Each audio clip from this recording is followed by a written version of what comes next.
discussion Tuesday live. Yeah, your boy went live Monday and Tuesday. Yeah. And we talked about people saying that Terence Crawford need a knockout and that he need a knockout and he can't win a decision in Las Vegas. Now, I should have just screen recorded it and re-uploaded, but you know, some people do that on YouTube. YouTube kind of frown upon that. Some people could do a flashback of content, and reusing content is really against the rules on YouTube, honestly. But you know, my thing on YouTube, just because you see somebody else do it don't mean you got the green light to do it. But let's talk about it. Check out the Welterweight Boxing Talk playlist, thumbs up the video, share the video, subscribe to the channel. Now, what I came up with is, this is Errol Spence's first time headlining in Vegas.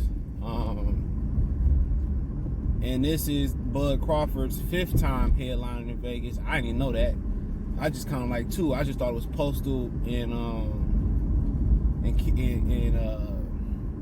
Jeff Horn, but he did fight Sean Porter and he did fight Kell Brook in the bubble. So Terence Crawford got 4 headliners in Las Vegas if you include the bubble at the MGM Grand Bubble. So he's fought at the Mandalay Bay versus Sean Porter.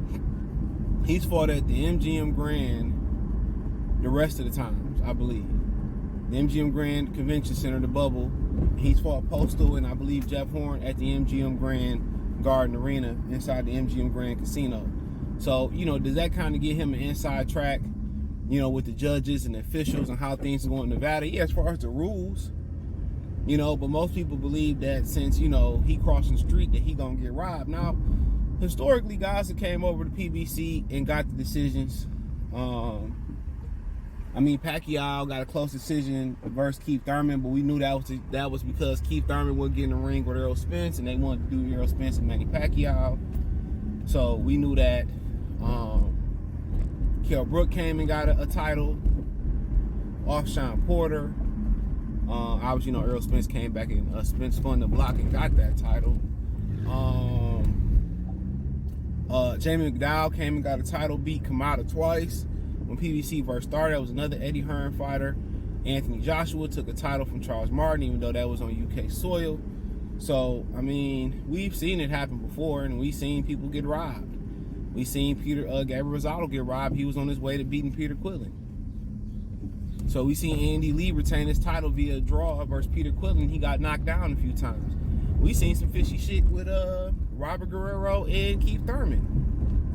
Yeah, not Robert Guerrero, but Luis Collazo, Keith Thurman. All of a sudden, Collazo about to knock out Keith Thurman, and then he just pull out the fight and get injured. So I understand people's concern, but I feel like Terence Crawford has already like thought about this. I think this became a reality for him and a possibility, knowing that he couldn't have room for error because he had to cross the street. Errol Spence said, I wasn't coming across the street. I ain't fighting on ESPN. I ain't fighting on Top Rank. I never will. I fight on Showtime and Fox.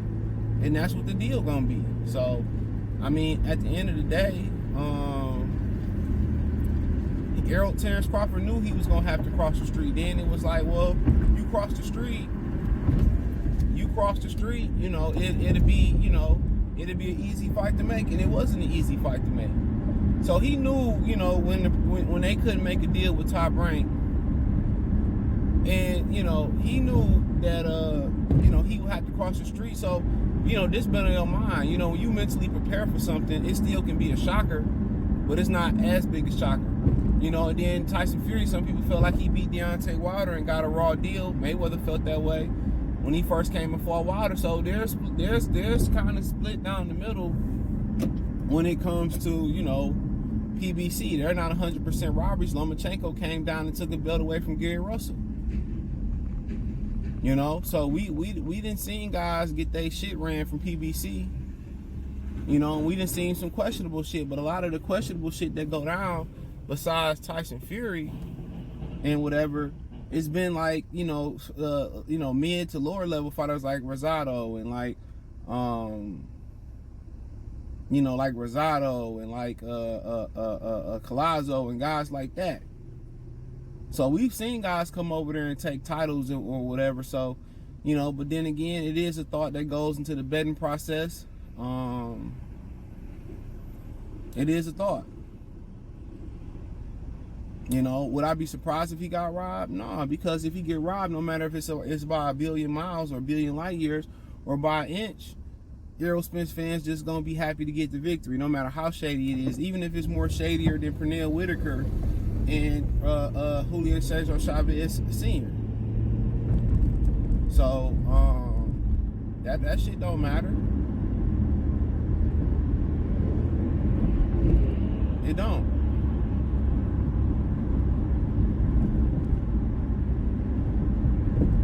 So I mean, but Bud Crawford know what's up.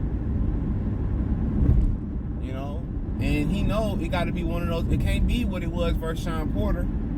Even though he felt that he was cruising versus Sean Porter, it can't be that. You never want to go into a fight, you know, banking on, well, I'm gonna get the knockout later. Or you never want to be in a position where you got to press for the knockout. When you go out there looking for it, you don't never really find it. You don't find it.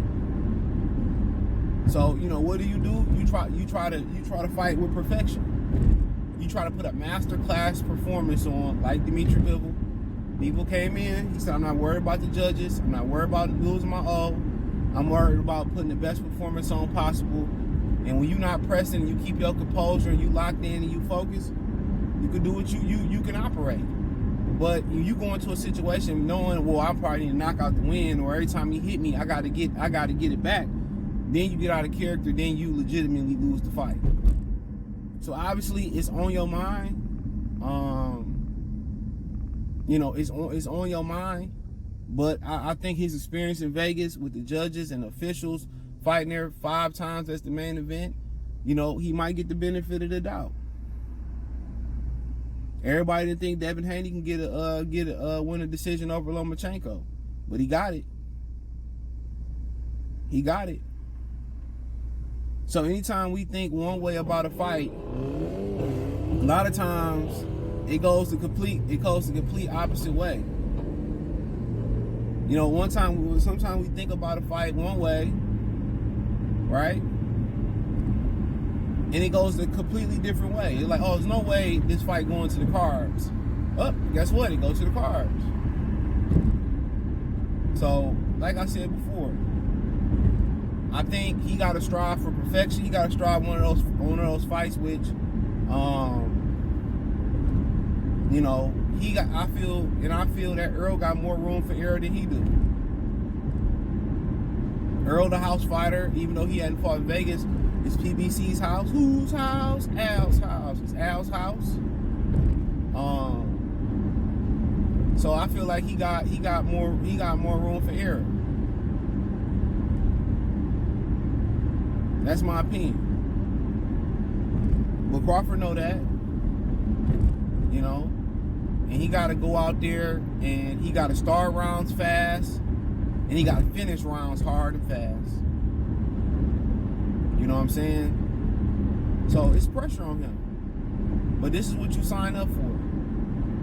And I think a lot of these guys are prepared because of the corruption that they dealt with in the amateurs. But does he need a knockout? It'd be nice. It'd be nice. It will be nice to put all that to rest. It would be nice. But I think you get a decision because you got knockdowns, you got point deductions, Errol going low. And I'm not sure if Errol went low intentionally on Sean Porter.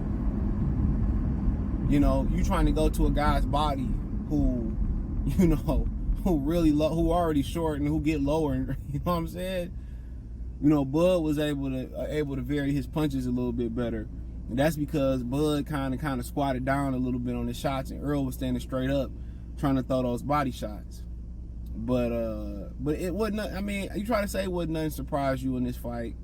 You know, because you try to think of every scenario, but, You know, a lot of times the most likely scenario is probably gonna happen. You know, so you know I think you can get a decision because you got knockdowns, you got point deductions.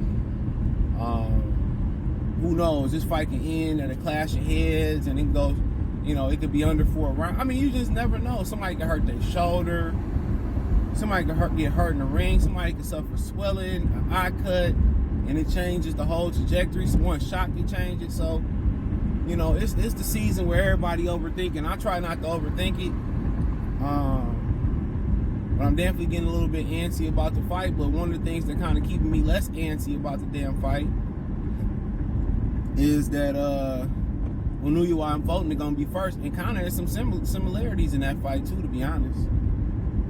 You know, and I explain that when I do the prediction video, which should be on deck pretty soon. So, but yeah, let me know what you girls and guys think. I don't think he necessarily needs a knockout, but hey, it's like insurance. You don't want to leave home without it.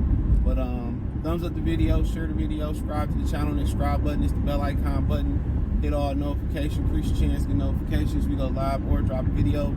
Check out the welterweight boxing talk to the playlist. Hit the link tree. Find me on Twitter, Instagram, Spotify, Anchor, Cash App, Venmo, PayPal, Apple Podcasts, Google Podcasts, the whole 9. Check out my new channel, Free Game 89, right here on YouTube. It's in the description. And it's in the link tree, FR33 Game 89. Peace.